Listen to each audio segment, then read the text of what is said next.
Nabi pada saat itu di Madinah sangat panas. Begitu panasnya, hampir tidak ada yang keluar rumah.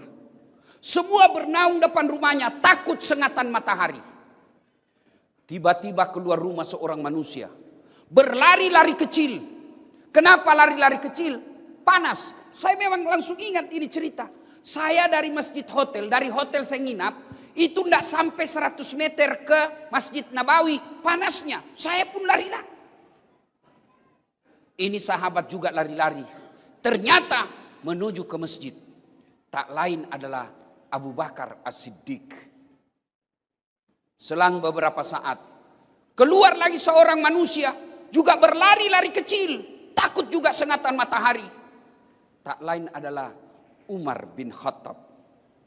Masuk ke masjid. Jangan bayangkan Masjid Nabawi seperti sekarang ya. Masuk masjid.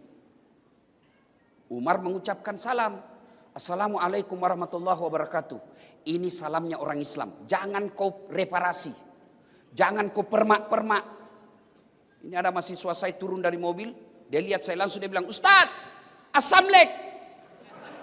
Apalagi itu Assalamualaikum. Assalamualaikum. Ada juga aswabar. Apa aswabar? Assalamualaikum warahmatullahi wabarakatuh. Lain kalau WhatsApp. Ya, kan enak sekarang tuh WhatsApp. Kalau malas tulir Assalamualaikum warahmatullahi wabarakatuh panjang ada stiker. Yang penting tidak usah ku ganti-ganti. Tidak usah kita orang Islam bilang selamat pagi. Biarlah agama lain yang mengucapkan selamat pagi. Kita hormati kalau dia bilang selamat pagi Ustaz. Kita bilang juga pagi. Ya. Nah, lari-lari kecil lalu Umar berkata, Abu Bakar, tidak biasanya kau siang-siang begini di masjid. Ada apa? Abu Bakar berkata, saya panas mas bro. Jangan lagi ku cari di buku mas bro, ini bahasa dasar. Kira-kira Pak Gubernur ditanya sama Kapolda. Kata Umar, tidak biasa siang-siang kau di sini. Ada apa? Abu Bakar menjawab, saya panas di rumah, maka saya datang di sini. Saya panas dan lapar. Daripada saya cuma panas lapar, mending saya datang di masjid. Begitu sampai di masjid, lapar, saya berdoa kepada Allah Subhanahu wa taala. Lalu Abu Bakar juga bertanya, kau ya? Kenapa kau juga ada siang-siang begini? Kata Umar, sama dong. Saya juga lapar dan panas, maka saya datang ke masjid. Kalau begitu, mari kita lanjutkan. Mereka lanjutkan dua orang ini berzikir. Selang beberapa saat, keluar lagi seorang manusia. Tidak lari, tidak takut sengatan matahari, tidak takut panas. Kenapa? Kemana langkah kakinya melangkah? Ke situ awan melindunginya. Kakinya ke kanan, awan ke kanan. Kakinya ke kiri, awan ke kiri. Tak lain adalah baginda kita Muhammad sallallahu alaihi wasallam. Sampai di masjid, mendapati dua sahabat ini. Assalamualaikum warahmatullahi wabarakatuh. Umar menjawab, Waalaikumsalam warahmatullahi wabarakatuh. Nabi tanya, kalian ada di sini? Tidak biasanya siang-siang begini kok ada di sini. Ada apa? Umar menjawab, kami lapar ya Rasul. Kami panas juga di rumah. Maka kami datang berteduh di sini. Menyerahkan diri kepada Allah. Abu Bakar juga bertanya, ya Rasulullah, Anda juga ada apa? Kata Nabi, sama. Saya juga lapar dan panas. Maka saya ke sini. Akhirnya Umar punya usul. Ya Rasulullah, bagaimana kalau kita ke rumahnya Abu Ansar Al-Ansari, Abu Ayyub Al-Ansari? Bagaimana kalau kita ke rumahnya Abu Ayyub Al-Ansari? Ini Abu Ayyub Al-Ansari, orang kayanya Madinah, hebatnya kaya dermawan. Masya Allah. Kaya dermawan. Ada begitu di Pekanbaru? Ada? Banyak. Kalau di kampungnya orang, kaya pelit. Ini kaya dermawan. Kata Nabi, baik kalau begitu. Berangkatlah 3 orang ini ke rumah Abu Ayyub Al-Ansari. Sampai di rumahnya Abu Ayyub. Assalamualaikum warahmatullahi wabarakatuh. Ya sahibul bait. Kedengaran salam. Waalaikumsalam warahmatullahi wabarakatuh. Tapi suara perempuan. Kata Nabi, Mana suamimu? Oh, lagi tugas. Baru keluar. Tapi sebentar lagi akan datang. Masuk ya Rasul.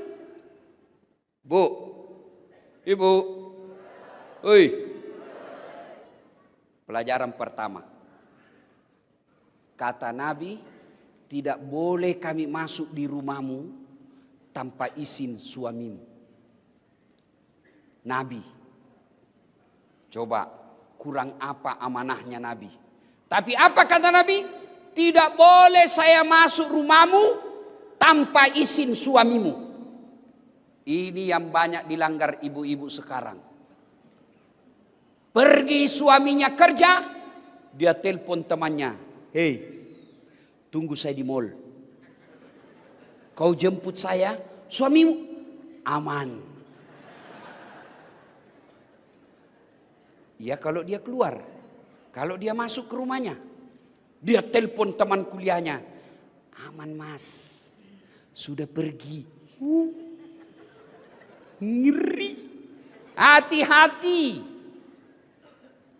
Pelajaran pertama, haram hukumnya seorang istri menerima tamu laki-laki tanpa izin suaminya. Dengar. Ustadz, saya sepupu, tidak boleh. Saya sepupu satu kali, tidak boleh. Apalagi sepupu lain kali. Tidak boleh.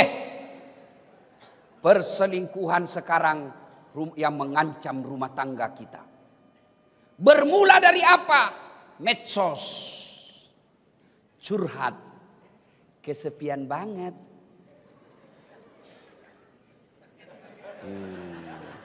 Hati-hati. Bu, suaminya seorang ASN.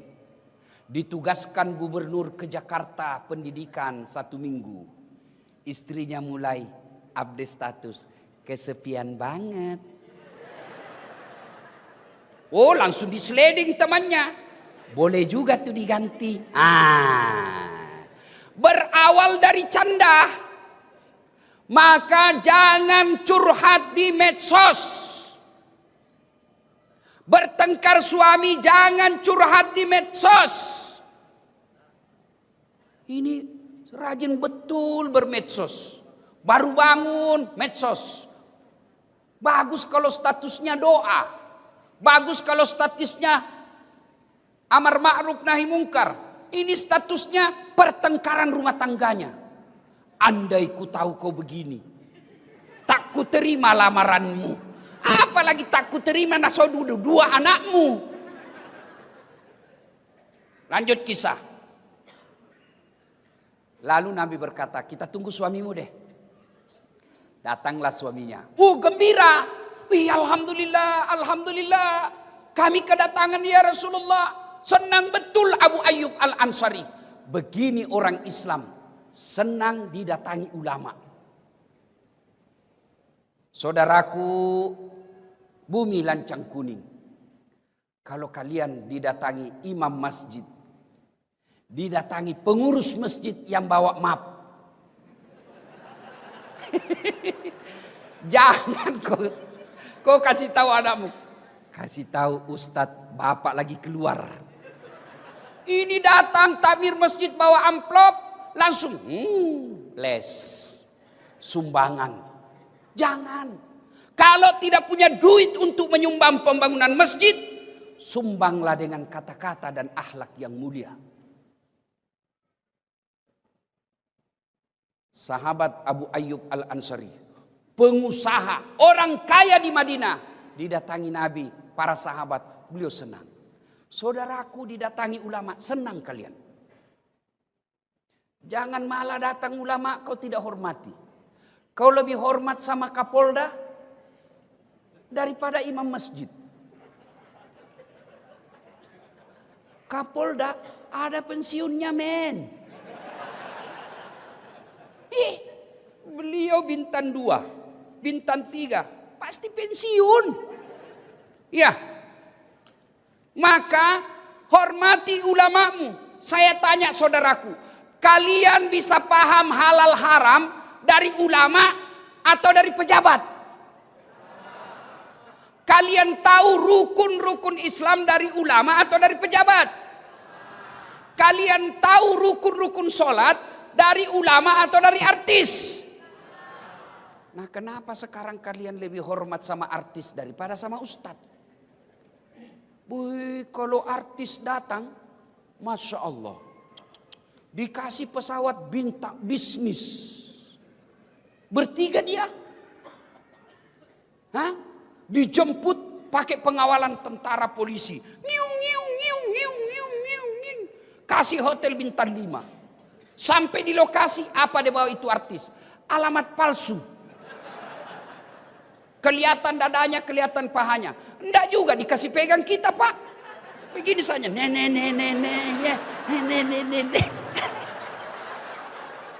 iya toh, iya, adalah Pak Kadis nontonnya. Aduh, astagfirullah. Sudah itu dikasih duit puluhan juta, sampai 100 juta. Balik ke Jakarta, duitmu dipakai dugem, duitmu dipakai narkoba. Begitu kau muliakannya artis. Begitu kau butuhkan penghafal Quran, kau jemput. Tidak, Grab. Jangan ketawa, saya serius ini.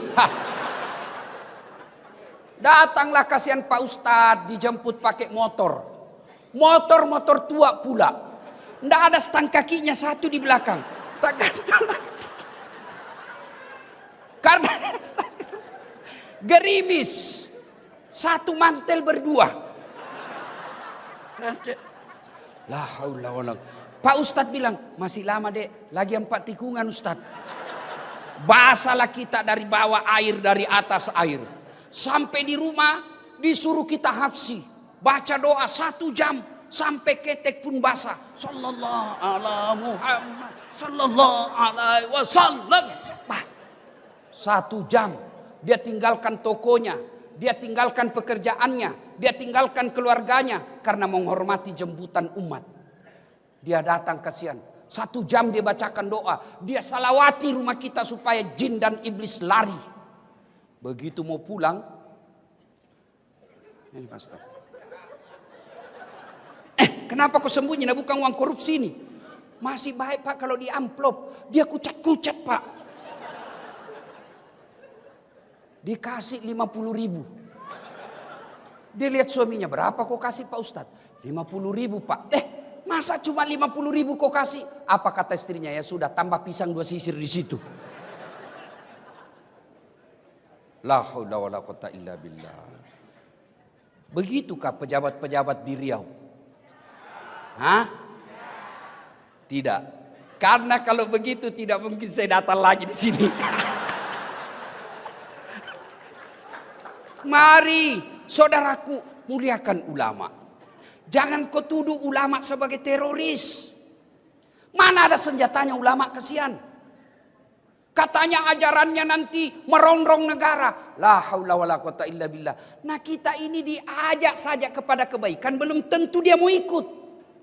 Apalagi kalau mau diajak merongrong negara, tidak mungkin ada yang ikut. Maka cintai ulamamu, karena ulama al-ulama'u warisatul anbiya. Ulama adalah pewaris para nabi. Maka saya hormat dan kagum Pak Gubernur. Tidak salah-salah orang tua gubernur memberi nama Samsuar, matahari yang menyerangi. Tablik akbar dalam rangka ulang tahun Provinsi Riau diundang ulama. Alhamdulillah. Mudah-mudahan tidak ada diundang artis besok. Karena kadang-kala ada juga dicampur-campur pak. Malam tablik akbar, besok dandutan. Putar ke kiri, no, putar lagi. Bingung malaikat. Yo ayo. Malam tablik akbar, besok senam. Ibu-ibu di depan, bapak-bapak di belakang. Ibu-ibu baju sempit. 1, 2, bapak-bapak di belakang. 3. Mudah-mudahan Riau tidak deh. Ya. Salatullah salamullah ala toha. Salatullah salamullah ala yasin. Kemudian lanjut kisah. Abu Ayyub begitu senangnya didatangi Nabi. Lalu Abu Ayyub berkata, ada apa gerangan ya Rasulullah? Nabi menjawab, kami lapar di rumah, panas. Abu Bakar sama Umar bilang, kita ke rumahmu, kamu kan orang kaya. Senang dia Pak. Tenang ya Rasul, tenang. Abu Ayyub langsung masuk ke kebunnya, kurma. Dia tebang kurma, tidak tanggung-tanggung Pak. Dia ambil dengan pohonnya. Bukan kurmanya diambil Pak, pohonnya dia tebang, dia suruh bawa ke rumahnya. Nabi heran, apa ini Abu Ayyub? Nah kami cuma butuh buahnya. Kata Abu Ayyub, ya Rasulullah, kalau saya cuma bawa buahnya, saya tidak tahu mana yang Rasul senang. Kalau sekali saya bawa dengan pohonnya, silakan pilih. Ada muda, ada matang, ada setengah matang, ada matang, silakan ya Rasul. Begitu senangnya Abu Ayyub didatangi Nabi. Tidak puas sampai di situ. Abu Ayyub kemudian menyembeli kambing yang paling segar dan sehat dipersembahkan kepada Nabi. Yang paling baik kambingnya diambil. Maka bersedekah. Jangan nanti kau tidak suka baru kasih orang. Ini ibu-ibu biasa toh? Woi, bu, woi. Itu biasa ibu-ibu bersedekah sama tetangga. Dia bilang, nak, bawakan ustadz di sebelah. Daripada basi.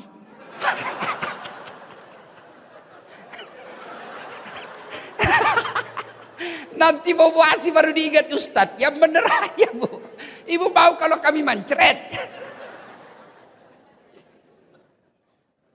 Abu Ayyub, dia ambil kambingnya, dia sembelih. Lalu setelah disembelih, dihidangkan. Nabi makan. Ada roti, ada kurma, ada kambing. Nabi lagi makan. Tiba-tiba Nabi berkata, Abu Ayyub, tolong kasih saya piring. Untuk apa ya Rasulullah? Bawakan anakku, kasihan Fatimah. Sudah lama dia tidak makan enak. Tolong bawakan anakku. Masya Allah. Saya dengar-dengar Pak Gubernur juga begitu. Kalau makan enak ingat anak dan istri di rumah. Iya Pak Gubernur. Kenapa kau ketawa? Yang banyak suami makan enak di luar, istri lapar di rumah. Itu bukan bagian dari umat Nabi itu. Nabi ingat makan di rumahnya. Anakku kasihan, sudah lama tidak makan enak, tolong kau bungkuskan. Kira-kira masih adakah suami seperti ini sekarang? Masih ada? Ini semua nih, insya Allah. Makan enak ingat anak istri. Lalu setelah itu Nabi mengambil semua sampel makanan. Beliau ambil daging, beliau ambil roti. Dia naikkan tangannya, kurang lebih seperti ini. Nah, Nabi begini. Lalu Nabi bersabda, saudara-saudara sekalian, tadi kita keluar rumah lapar. Tadi kita keluar rumah kosong perut. Tapi alhamdulillah, dengan izin Allah, dengan persaudaraan di antara kita. Ada kaya, ada miskin. Ada kenyang, ada lapar. Alhamdulillah Allah persaudarakan kita. Tidak perlu keluar duit, kita sudah penyung. Tidak perlu beli, kita sudah ada isi perut. Lalu Nabi bersabda, ketahuilah saudara-saudara sekalian. Sampai Nabi 3 kali mengulangnya. Ketahuilah saudara-saudara sekalian. Ketahuilah saudara-saudaraku.